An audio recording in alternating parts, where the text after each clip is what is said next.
7 од 10 млади во Македонија започнале да пушат пред да наполнат 21 година. Воедно Македонија се соочува со една од највисоките стапки на пушење во Европа, при што над 46% од возрастните мажи и 27% од возрастните жени се пушачи.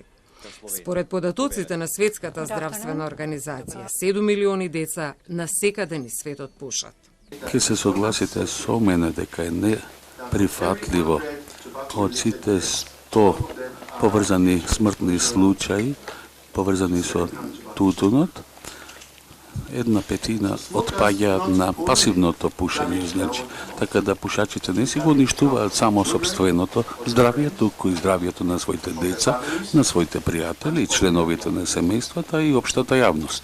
Главната цел треба да бидат децата и младите луѓе во целата стратегија против пушењето, затоа што просечната возраст на која децата започнуваат со пушење е само 13,5 години и бројот на пушачи меѓу младите секојдневно расте. Имаме податоци кои што покажуваат дека младите луѓе кои што имаат пријатели кои што пушат, имаат 62% шанса поголема да започнат и тие да пушат, а оние кои што имаат родители пушачи, кај нив можноста или веројатноста дека ќе почнат да пушат изнесува 79%. Значи притисокот и влијанието доаѓа и од родителите и од другарите и пријателите и тоа е од критична важност и мора да се земе предвид во стратегиите што ќе ги развиеваме. И ова не е прашање кое го засега само јавното здравје, но и социјалната правда. Мора да се убедиме дека контролата на тутунот е соодветна и инклузивна.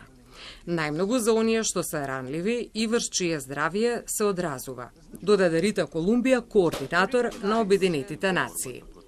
Заменик министерот за здравство рече дека се размислува за подобрување на актуелниот закон против пушење, но можно и негово подобрување со поригорозни мерки. Тоа во пракса ќе значи многу поголеми измени, најмалку колку што беа тие претходно. Тоа значи дека, како што каже и почитуваната амбасадорка, не може да се најдат толку инспектори колку што има пушачи. Граѓаните се согласни дека мора да постои јасна стратегија со која ќе се почитува тој закон. Мислим дека е доволна и она порака на секоја за цигарите, кутиичка, дека е опасно по живот. Ако тоа као порака не е доволно, не знам која државна стратегија би можело нешто да поправи во таа смисла. Во одредени земји постои стратегија да биде зголемена цената на цигарите, со тоа и да се намали бројот на пушачи. Да, тоа би требало да се спроведе, исто како за алкохол, што е во одредени земји и за пушењето. Бидејќи сум противник на пушењето, би апелирала до сите да не пушат. Моите родители не пушеа, ја не пушав. За жал едната ќерка ми пуши. И апелирам до сите колку што можат да работат на тоа. Засилување на законската регулатива, зголемување на јавната свест дека и тутунската и никотинската индустрија користи заблудувачки описи на производите за да ги прикаже штетните производи како привлачни и да ги сокрие здравствените опасности, се дел од пораките кои беа упатени на конференцијата, разоткривање на привлечноста, разобличување на индустриските тактики за тутун и никотин.